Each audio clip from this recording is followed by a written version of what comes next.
day this year by a very wonderful artist friend in the south of China in Fujian. And she has actually exhibited her work here in Oslo also. I instructed her to write this many times so that she can build up her moral. So, when about to enter the field of enlightenment, you must first be solidly on your guard with your feet, unstained by sarcasm and hatred. 不染饥饿. You must not be sarcastic, you must not be resentful, and you must be mindful of the danger of stumbling and aware that you probably will. This is the third now. Capture, you see, like in a trap, you capture and understand the Tripitaka, and you scour the two vehicles for Buddhist dogma, unperturbed by your obfuscation and your mind blocks. It's very beautiful, right? So don't be perturbed, embittered by this obfuscation of mind which we all share. That is the third preparation you need. And we now go to the fair enough, to the fourth line. Not lose sight of the classics and the history. Just not lose sight. But of course, they are not. This is not where the meat is. It's not hvor bøffen er mør.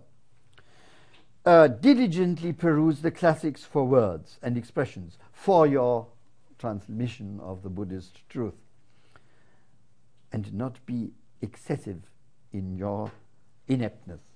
You are assumed to be inept. That is the fourth. In your spiritual attitude, to be balanced and shu, characterized by forgiveness, generosity, moral generosity.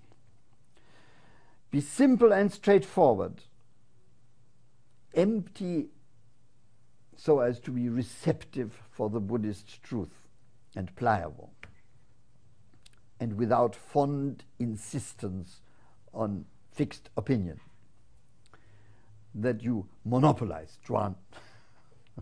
Not to be fond of monopolized fixed opinion. This is the fifth preparation.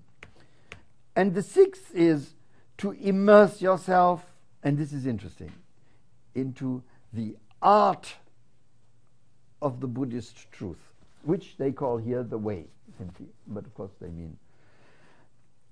And it is an art, a techne. It is not a discourse that is true, right?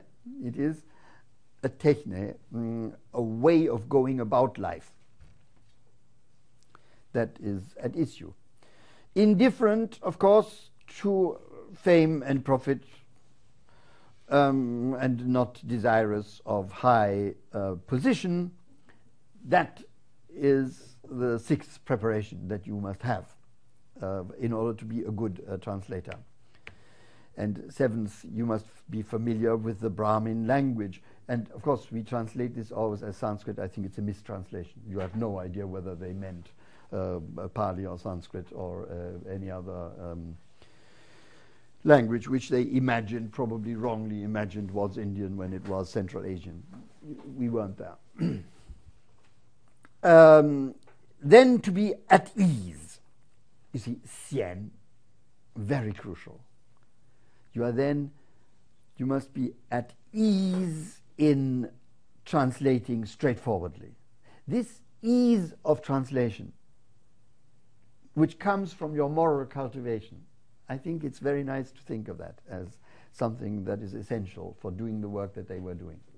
You must be at ease. You must not have, must not be tight.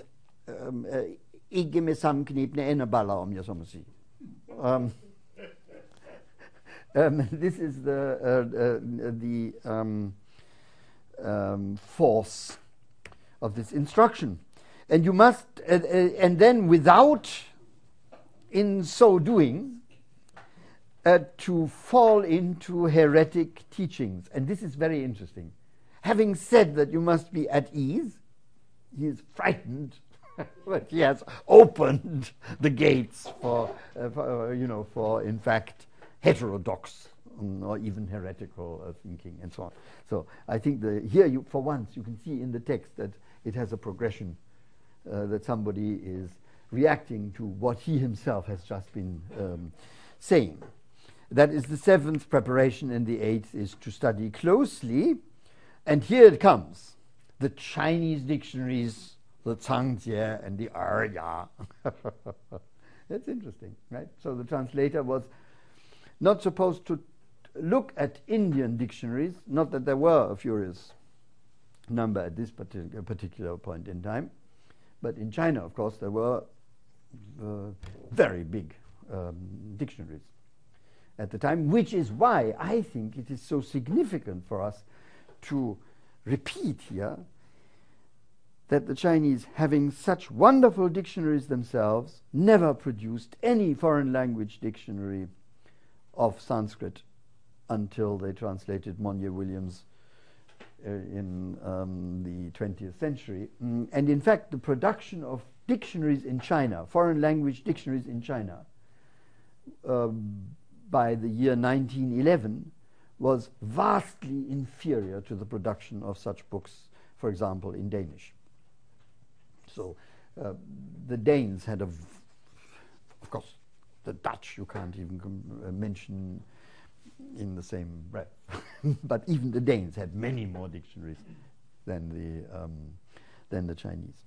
So be familiar with the scripts of ancient China, but, and then again, can you see? He is reacting to what he's just said, because he is saying these very pedantic things. And then he said, and watch it, don't be beclouded by pedantic literalism of attention to characters. Can you see that? It's an interesting case of living use of language, where a person says something and then reacts to what he's saying, and so on. And so there is an inner dialogue in this text. That is the eighth.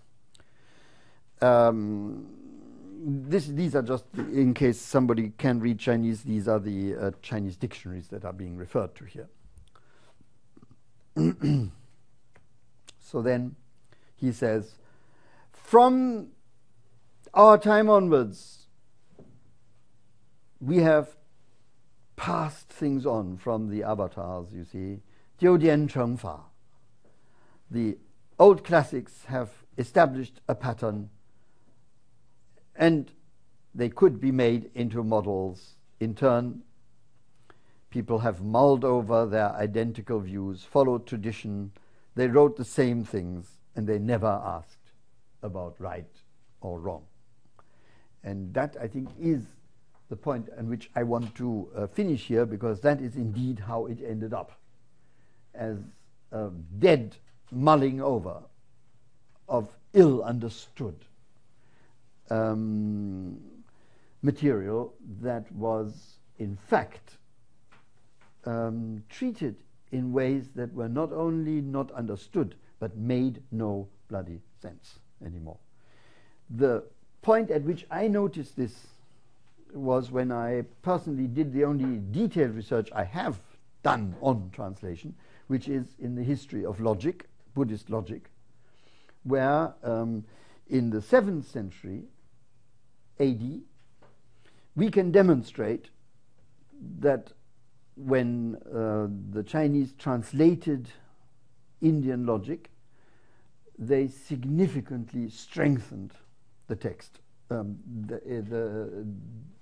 We do have the Sanskrit in this instance, and we can see that the Chinese is better, improves. And this, of course, is exciting to see, especially in the context of the fact that material on Buddhist logic of the 7th century in Chinese is about 100 times larger than what you have in Sanskrit. It is vast, and it was a vast development in China, autochthonous and wonderful, as long as it lasted. And in the 9th century, exactly what we see here happened. And if you look at 9th century translations of Buddhist logic, they make no bloody sense whatsoever. At the same time, we have to say that when you look at 7th century translations of Buddhist logic into Chinese, they read like Thomas Aquinas. And I think I actually learned to read them that way. I mean, you can simply get the hang of that logic, you know, it makes sense. It is very professional discourse. So I hope you can see here that there is some excitement in observing not only the strengths of a tradition of translation, but also to see the reasons why that strength can disappear. And it disappeared exactly when access to speakers of Sanskrit disappeared. So when you were no longer afraid to be criticized by somebody, you know, who did have some access to indirect or whatever, when you ceased to live in the fear of the Lord, if I may say so, then you lost the discipline that was necessary for good translation. And I think that discipline was lost in China around the 9th century. In my own field of logic, that's manifest, and I wouldn't be surprised if it was true also in other dogmatic areas. With one wonderful exception that involves no translation, and that, of course, is the Zen Buddhist tradition, which, in fact, was one of those autochthonous developments that were under Chinese steam. On that note, I thank you for your patience.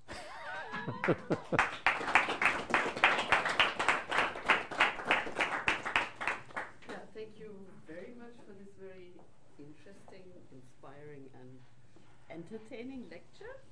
I'm